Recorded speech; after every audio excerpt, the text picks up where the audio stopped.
umuntu amashayitani yuzuye.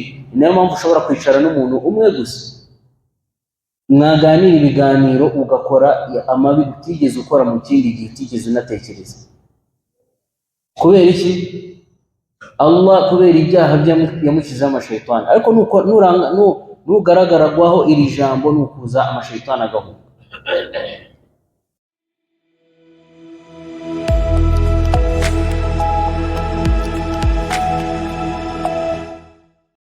Amma ba'd, nyuma y'ibyo rero dukomeje icyicaro cyacu cya 14. Icyicaro cyacu cya 14 umwanditsi hafidhahullah yagihariye aya magambo akomeye cyane. Ngira ngo dutangira ku cyicaro cya kabiri twize ibyiza bya adhkaru sabaha na masa, adhkaru za mu gitondo n'iza nimugoroba. Mu magambo twizemo umuntu akora adhkar, hano hari adhkaru y'umwihariko umwanditsi yanditse anagaragaza n'ibyiza byayo, ariyo tugiye kureba, ariyo qawlu ijambo la ilaha illa Allah wahdahu la sharika lahu lahul mulku wa lahul hamdu wa huwa ala kulli shay'in qadir. Benshi tuzi iri jambo ariko ntabwo tuzi agaciro ka. Benshi dushobora kuba tuzi ibisobanuro gutyo icyo bisobanura, ariko ntabwo tuzi ubuhambare n'uburemere bw'iri jambo. Ubwo rero inshallah abakiri hano badafite izindi gahunda mwegere hano mwumve ibyiza, abari kure mwegere hano kugira ngo tubashe kuganira kuri amagambo y'Uwiteka Allah subhanahu wa ta'ala.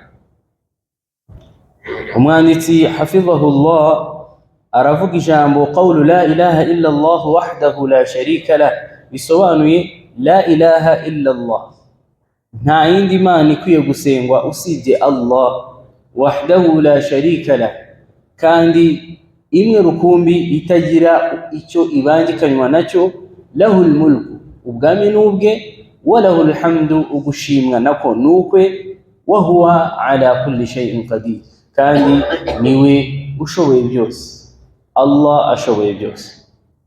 Turatangira ni hadithi turuka kwa Abu Huraira radiyallahu anhu anna Rasulullah sallallahu alayhi wa sallam, biturutse ku ntumwa y'Imana sallallahu alayhi wa sallam qala, aravuga ati man qala, intumwa y'Imana sallallahu alayhi wa sallam iratubwira iti uzavuga ati la ilaha illa Allah, nta yindi mana ikwiye gusenga usibye Allah, wahdahu la sharika lahu, imwe rukumbi itagira icyo ibangikanywa nacyo, lahul mulku, ubwami n'ubwe, wa lahul hamdu wa huwa ala kulli shay'in qadir.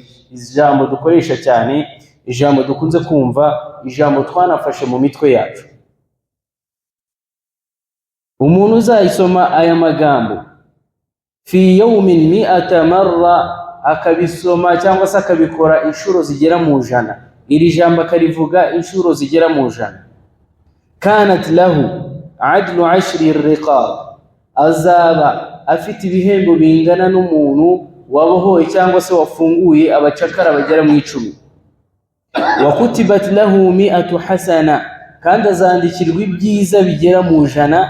Wa muhiyat anhu 100 sayyi'atin, kandi azavanwaho ibibi bigera mu 100. Wa kanat lahu hirzan min ash-shaytani yawmahu dhalika hatta yumsiya, kandi si n'ibyo gusa, Allah azamurinda shaytani kugeza bwije. Walam yati ahadun bi afdala mimma jaa bihi, nta nubwo ashobora cyangwa se nta n'umuntu ushobora kuza kuri uwo munsi afite ibyiza biruta ibyo ngibyo usibye nde, illa ahadun amila akthara min dhalik, usibye wa muntu waje afite ibirushije ibyo yakoze. Ni ukuvuga ngo aje afite nk'ibye yarengejeho n'ibindi, cyangwa se izo nshuro yazirengejeho. Fama a'zamahu, iri jambo twirirwa dusoma murumva ubuhambare bwabwo, min ajrin jazil, bifite ibyiza byinshi, wa thawabun azim, amasawabu yo ni menshi cyane, ala amalun yasir, kandi igikorwa kiroroshye kukivuga. Abavandimwe mu Islam, ntigisaba amafaranga, ntigisaba ibyo ari byo byose.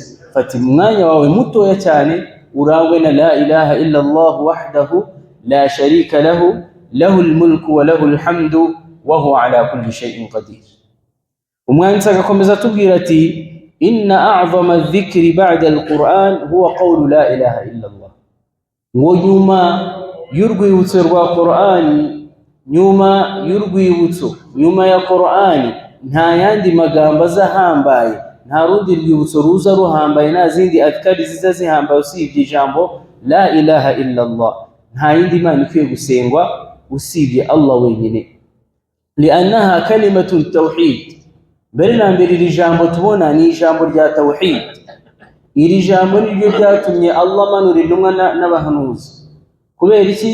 Allah aratubwira muri Qur'an atubwira ati walaqad ba'athna fi kulli ummatin rasul, mukuri buri umma twayimanuriye intumwa ani ibudu Allah wajtanibu at-taghut. nta yindi mpamvu usibye iri jambo kugira ngo bagaragire Allah, birinde icyabangikanywa n'Imana icyo ari cyo cyose. iri jambo niryo rikomeye cyane imbere y'Uwiteka Allah subhanahu wa ta'ala. فما أخفها على اللسان نمubona ukuntu byoroheye ururimi kurivuga, وأثقلها في الميزان ariko ku minzani rikaba riremereye imbere y'Uwiteka Allah subhanahu wa ta'ala. فكيف إذا ذكرها المسلم, noneho bimeze gute umuyisilamu aramutse yicaye akarivuga حتى آخرها 100 مرة, akarisoma kugeza ageze ku jambo rya nyuma ry'ijana, أو تزيد عليها cyangwa se akanarirenza akarenza n'ijana. فسوف يستقر توحيد zaza mu gituza cye, yirinde kubangikanya ibibazo umuntu uvuga la ilaha illa Allah inshuro zigera mu jana wahdahu la sharika la, inshuro zigera mu ijana zinarenga. tawhid nta kabuza ihama cyangwa se ashikama kuri tawhid, n'umutima we ukakira tawhid. watatma'innu nafsa, ndetse na roho igatuza mu gihe abandi bafite ibibazo. wayansharih sadra, n'igituza cye kikaguka kigatekana mu gihe abandi nta mutekano bafite. biidhnillahi ta'ala, ubwo ni ku bushobozi bw'Uwiteka Allah subhanahu wa ta'ala. law ta'ammalta ma'ani hadhihi at-tahlila al-'azima, uramutse utekereje la ilaha illa Allah wahdahu la sharika la kugeza wa huwa ala kulli shay'in qadir, uburyo ubuhambare bwayo, la ra'aita ajaban, wabona ibihambaye cyangwa se wabona ibitangaza vani wa Islam. فإنك تعلن التوحيد, برنا mbere kurivuga nukutangaza kalimatu la ilaha illa Allah, nukutangaza tawhid, uvuga la ilaha illa Allah, nta yindi Mana ikwiye gusengwa usibye Allah. wa tawkiduhu biqawlika wahdahu la sharika la, ukanabihamya nyuma yo kubitangaza ukavuga ati umwe rukumbi, nta wundi tubangikanya nawe ku bwami bwe, ku Mana bwe. وتثبيت الملك, ukanahamya yuko ubwami kulluhu lillahi biqawlik, ukahamya yuko ubwami bwose nta wundi bukwiye usibye Allah subhanahu wa ta'ala, umurezi w'ibiremwa. uvuga ati lahul mulk, ubwami n'ubwe bwose aho buva bukagera. wa aidan alhamida biqawlik, ukanamushimira. mwumva ibintu bihuye muri iri jambo bavane wa Islam.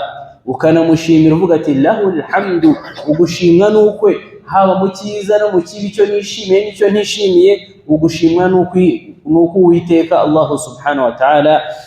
wa tathabbutu al-qudra kamilata lillahi ta'ala, noneho ugasoza noneho ushimangira ubuhambare bw'Uwiteka Allah subhanahu wa ta'ala, ugaragaza ko ari we ushoboye byose, urangwa n'iri jambo wa huwa ala kulli shay'in qadir, kandi ni nayo ishoboye byose. فما أعظمها من معاني عظيمة, mwumvisha ibyo bintu bihuriye mu magambo make cyane. tawhid, kubishimangira, ukagaragaza ko ubwami ari ubwe, ukagaragaza ko ari nawe ushoboye byose. فأحضر قلبك حينها, jya ugerageza nubivuga ugaragaza n'umutima wawe wemye, mbese ugaragare ko ubivuga ubishimangiye. بمعنى الكلمة, ubivuga ubishimangiye, uvuga ati la ilaha illa Allah, ndahamya ko nta yindi Mana ikwiye gusenga usibye Allah, wahdahu la sharika la, imwe rukumbi, nta yindi, itagira n'icyo ibangikanywa nacyo icyo ari cyo cyose abantu bashobora gutekereza, bashobora gushyira hariya. lahul mulku, ubwami n'ubwe, ibyo watunga byose, ibyo abantu bose batunga, ukabitekereza ukavuga ati byose Allah niwe nyiri bwami, walahul hamdu, ibyo twabaho twose, uburyo twabaho byose, ubuzima twabaho bwose ugomba kumushimira, wa huwa ala kulli shay'in qadir, kandi niwe ushoboye byose mu gihe twebwe ntacyo twishoboje. Ubivuze ubishyizeho umutima wavanywe wa Islam, ibi bintu byagira agaciro gakomeye cyane bavanywe wa Islam. Inna tikrara hadhihi at-tahlil al-azima 100 marra, ugusubiramo iri jambo turi kuvuga inshuro zigera mu ijana, la yastaghriq waqtan tawila, ntago bishobora kugutwara umwanya munini. Bal innaka indama tukarriruha bihadha al-adad, iyo uzisubiyemo inshuro zigera muri izo ijana, ta'lam yaqinan annaka lam tastaghriq akthar min 12 daqiqa, menya ko uko wabivuga buhoro, wabivuga gake gake, ntushobora kurenza iminota 12 bavanywe Islam. Uno munsi nibwo nahoze ndi kubigereranya, mbona ko iyo bivuze ukavuga la ilaha illa Allah wahdahu la sharika lah, lahul mulku wa lahul hamdu wa huwa ala kulli shay'in qadir, bitwara iminota 10 n'amasegonda 2 kugira ngo wuzuzije. Ni kangahe twangiza iminota yacu 10? Kuva hano ujya mu mujyi kuri moto, kuva hano ujya kuri 40 uri kuri moto, ntago bishobora kugutwara iminota iri hafi y'itandatu, wabugejeje muri kangahe? Kuva hano ujya Nyamirambo kuri Cosmos, iyo minota yose urayimara ugenda. Iminota myinshi tumara twicaye nta n'ikintu turi gukora, ariko bikatunanira gukoresha aya magambo akomeye cyane bavanywe Islam. Ntago byadutwara iminota myinshi bavanywe Islam. Fama aqallahu min zaman, iyi minota ni mike cyane ugereranyije niyo dutakaza. Wa a'zamahu min thawab, kandi none yihatse ibyiza n'amathawabu ahambaye cyane bavanywe Islam. Yihatse ibintu bitanu twarebye. Haqqan inna wujuda hadhihi athawab al'azima al-jazil ala hadhihi al-amal al-yasir, nukuri ibyo turimo turavuga mu kugaragara ko amathawabu ahambaye cyane kuri iki gikorwa cy'amagambo make atarengeje n'iminota 10 bavanywe Islam. Yadullu dalalati wadihatan ala si'ati fadlillahi ta'ala, ibi nibyo noneho bigaragaza ubuhambare n'ubuntu bw'Uwiteka Allah subhanahu wa ta'ala akomeza kuduhundagazaho, inema akomeza kuduhundagazaho. Yafashe ikintu cy'iminota 10 agitura ibintu byinshi cyane.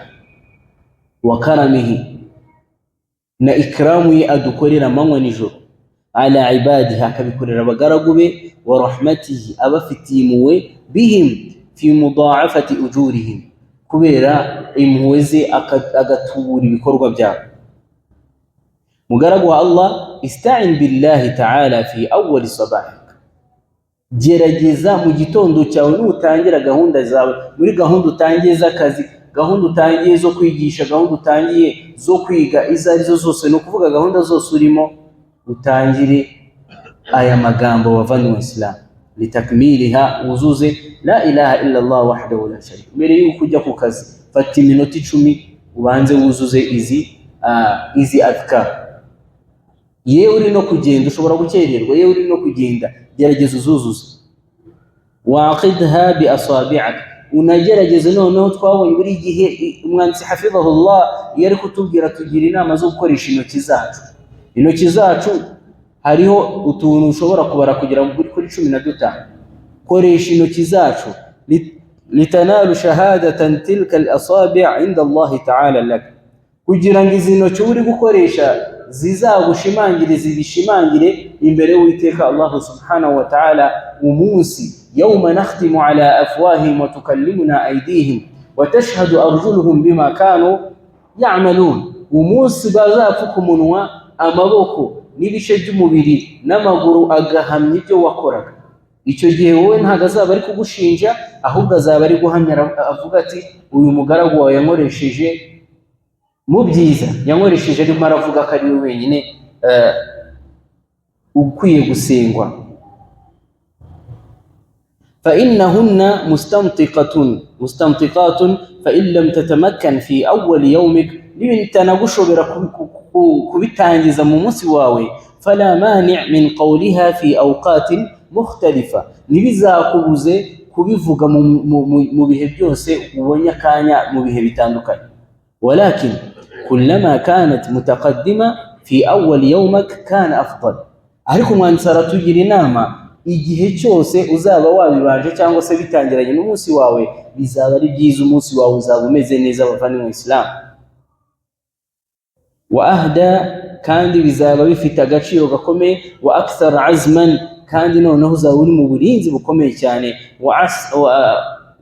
wa asra hirzan bavandimwe mu Islam mu kazi tujyamo mu bintu byose dukora hari abantu biringira amashayitani hari abantu baba bafite amahirizi bafite amapfundo bavandimwe mu Islam uyu ni wo muti wonyine wo kubirinda ukarangwa n'aya magambo Allah muri bitana aguha kurinda shayitani kugeza bwije kwinjira rero mu duka ryawe kwinjira mu kazi kawe wamaze gutunganya wamaze kuvuga aya magambo ibi ibyo ari byo byose bashobora gukora nta kintu byagukora ni nayo mpamvu ubona umuyisilamu ukora ubucuruzi ukora akazi ke agakora nta kibazo afite bakabona arimo aratera imbere bakagerageza no kumushyira hasi bakoresheje amashayitani bakoresheje ibyo birozi n'amapfundo ariko akabisimbuka bitewe n'iki amagambo ategura cyangwa se impamba ategura agiye mu kazi ke agiye muri gahunda ze za buri munsi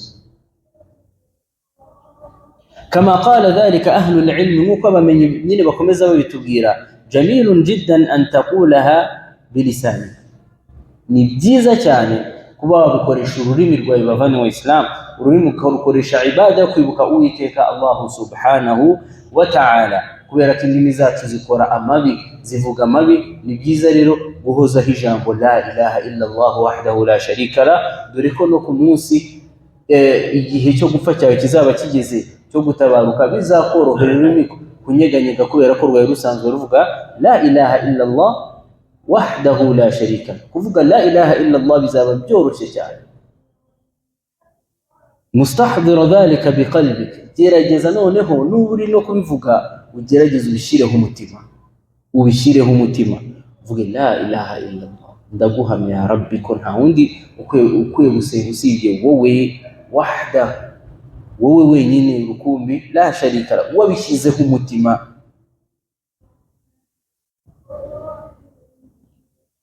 حيث إنها هذا هو أفضل مراتب الذكر كويركو إلي جامو إلي مري أذكار زكومي زفتر قرقو هجرو إمبري ويتك الله سبحانه وتعالى وهو ما توطأ عليه القلب كان ينالون نمتما ورتيكا نغتوز بتينا يمغامو ولسان نرمرك قرورك مما سيكون له الأثر البالغ على السلوك بتينا مغامو لكفوغا نمشي زاجنده كبابان الإسلام اجعل هذا الذكر العظيم برنامجا يوميا umwanditsi دائما buri gihe akomeza tugira inama gerageza ufataka kantu wize iki kintu gito wize ukishyire muri gahunda zawe za buri munsi gahunda zacu za buri munsi uzitegereje ukazireba usanga hari ibintu bipfuye byinshi cyane ndajya kurigara ndajya mu kawa usanga iminota tuyiha ibintu bidafite agaciro bitanatwungura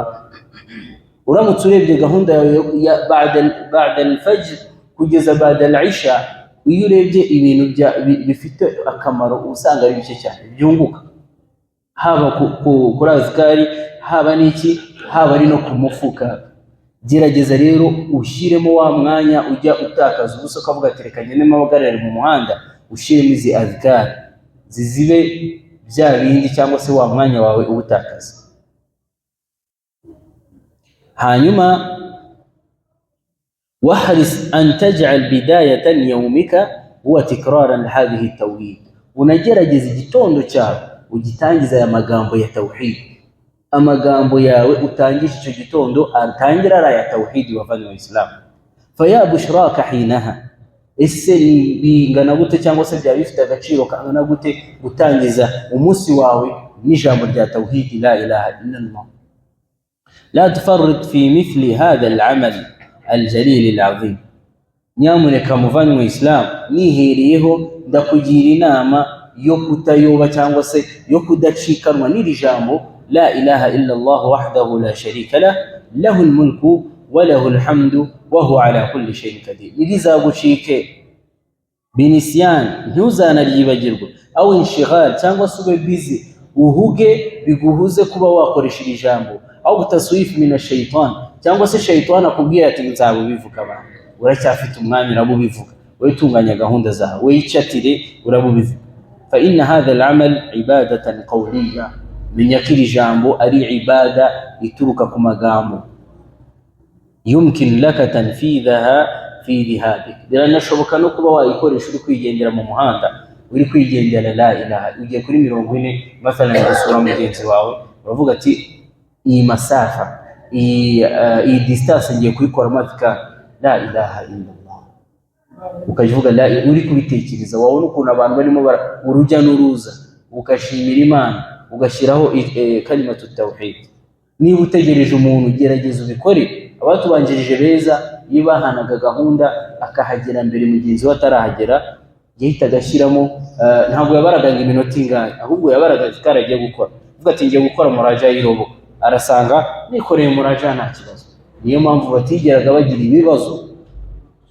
Gerageza rero muri gahunda zawe wigendeye uzikore. Uvuga ati ngiye kugenda n'amaguru, nkora ka siporo, ndagera kuri tapi namaze kuzikora zino afikari nta kibazo. Wa iyaba mu gihe uri gutaha, nimara gusana ndataha ariko ndagera mu rugo nzirangije hano mu Islam. mimma yaj'alaha yasratan fi tanfidhiha wal istimrar 'alayha, mu bintu bituma gahunda zikomeza cyangwa se ukomeza ukoresha aya magambo. Dusaba Allah subhanahu wa ta'ala ko yadushoboza tukayakoresha, tukanarangwa nayo bavana mu Islam. Akanya dutakaza ni kenshi cyane, uzabare iminota utakaza uri kuganira n'inshuti zawe, kugeza naho mugera mukavuga amagambo adashimisha Uwiteka Allah subhanahu wa ta'ala. Allah aratubwira muri Qur'an agira ati la khayra fi kathirin min najwahum, nta keza mu byo baganira, mu byo bongorerana, illa man amara bi sadaqatin, usibye wa muntu uzaba uri kuganira na mugenzi we ategeka gutanga sadaka au ma'ruf, cyangwa si byiza, au islahun bayna an-nas. Nta keza katubamo iyo twicaye turi abagabo 80% by'ikiganiro kita kizamo abagore, iyo kijemo abagore turatana bavanye mu Islam. 60% gishobora kuza kirimo kiravuga abagenzi bacu turimo turabarya inyama. Kuki wowe utakwicara muri icyo kiganiro uvuga ati la ilaha illa Allah wahdahu la sharika lahu almulku wa lahu alhamdu wa huwa ala kulli shay'in qadir. Allah kwihera ibintu bitanu utazigere ubibona handi. Allah mbere na mbere aguha ibihembo bingana no gufunguza cyangwa se no kubohora abacakara 10. Mu kubohora abacakara 10 biri mu bikorwa bya ibada bihambaye bavanye mu Islam. Abatubanjirije beza nibo bari baza akagaciro bavanye mu Islam, kugeza ubwo Uthman bin Affan buri juma yabohoraga umucakara. Ibyo byakorwaga n'abakire bavanye mu Islam. Kubohora umucakara ntabwo byoroshye, ariko Allah yassaraha lana, Allah yarabitworohereje, aravuga ati vuga aya magambo iminota 10 nkwereke ibyo mukorera. Icyo ni cyambere. Icya kabiri, Allah guha akwandikira ibyiza 100 bavanye mu Islam mu minota 10 yawe wakoresheje. Wa muhiyat anhum 100 sayyi'a, akanaguhanagura n'ibyaha bigera mu 100. Uhanaguwe ibyaha mu gihe kinini cyane, niho hahandi utangira noneho gusaba ubusabe bwawe bukakirwa bavanye mu Islam. No mu bintu bituma ubusabe bwacu butakirwa ni ibyaha bitwikoreye bavanye mu Islam. Ariko nukora iri jambo, nuvuga iri jambo, Allah kayinagabanya bya byaha bikuzitira kuzamura dua, Allah zakwakirira none hatangira kwakira icyo wamusabye kiguye mu gitondo, icyo wamusabye nimugoroba kiguye nimugoroba, nusaba imvura igwe hahandi masha Allah utangira ukomerekane n'Uwiteka Allah subhanahu wa ta'ala. Ni nabwo noneho ibada zatangira kukuryohera bavanye mu Islam. Ibada zitangira kukuryohera mu gihe nta byaha ufite, kubera ko mu kintu cya mbere cyangwa se mu bintu bigenda iyo umuntu ari gukora ibada naryoherwe, n'ibyaha bituma ataryoherwa na ibada. Utangire noneho ukunde umusigiti, wumve ari ahantu heza ho kwicara. Hari abantu bicara mu musigiti bakumva harimo amahoro avanye mu Islam, nta kindi kintu ari ukubera ibyaha byatubanye byinshi bavanye mu Islam, kugeza ubwo na ibada tutayishobora. Turara amanywa nijoro dukanuye saa 9 z'ijoro, ariko kubyuka tugasari raka imwe ya witiri yaratunaniye. Bitewe n'iki? Ibyaha byinshi bavanye mu Islam. Ibi ngibi rwose Allah yaduhaye amagambo yoroshye yabidufashamo. Wakanat lahu hirzan min ash-shaytan, dukeneye uburinzi buhambaye. Allah turinda amashaytana hava akagera, bya bintu baba bataye hasi ushobora kurenga, ba bantu b'ibijisho, ya mashaytana kujyana mu bibi arahunga. Twumva qissa z'ukuntu abasahaba na Umar bin al-Khattab, shaytani iyo yamubonaga arahungaga. Biratworohera natwe kuba twagenda, Allah akaturinda shaytana amashaytana agahunga. Bavanye mu Islam, amashaytana aruzuye bitewe n'ibyaha byinshi abantu basigaye bakora. Allah aravuga muri Quran, umuntu uzakora ibibi mpaka akigomeka, nuqayyid lahu shaytan, tumwohereza amashaytani fahuwa lahu qarin, akamubera inshuti. Ushobora kuba wicaranye n'umuntu amashaytani yuzuye, niyo mpamvu ushobora kwicara n'umuntu umwe gusa, mwaganira ibiganiro ugakora amabi utigeze ukora mu kindi gihe utigeze unatekereza. Kubera iki? Allah kubera ibyaha yamushyizeho amashaytani. Ariko nugaragaraho iri jambo nukuza amashaytani agahunga. Biranashoboka kuba wakwicarana n'umuntu ukumva uratuje. Kubera iki? Kubera ko hari ibyiza yakoze amashaytani arahunga. Kubera amashaytani akuri iruhande wicaye imbere yakaramuhunga, wumva none ugize uvuga ati si uyu muntu kaje ni muntu ki? Kumbe yikorera zikarize. Birahagije rero kuba umuntu yaba umuti bitewe n'aya magambo agenda akoresha. Aya magambo yoroshye, wamaze kubona n'ibyiza, wamaze kubona n'uburinzi bw'Uwiteka Allah subhanahu wa ta'ala. Naha rero dusoreje kuri iyi adhkar, la ilaha illa Allah wahdahu la sharika lahu, lahul mulku wa lahul hamdu wa huwa ala kulli shay'in qadir. Ubutaha noneho tukazajya ku cyicaro gikomeye cyane abantu twirengagije, aricyo assalam, indamutso niyo tuziga ubutaha bi'idhnillah. Ibyo rero wenda nimba nizimbye mu magambo, uyu mwanya ni uwanyu noneho tukagira ibyo twungurana, haba mu bibazo haba no mu bitekerezo, kugira ngo tubashe gusobanukirwa iri dini ryacu. Wabillahi tawfiq.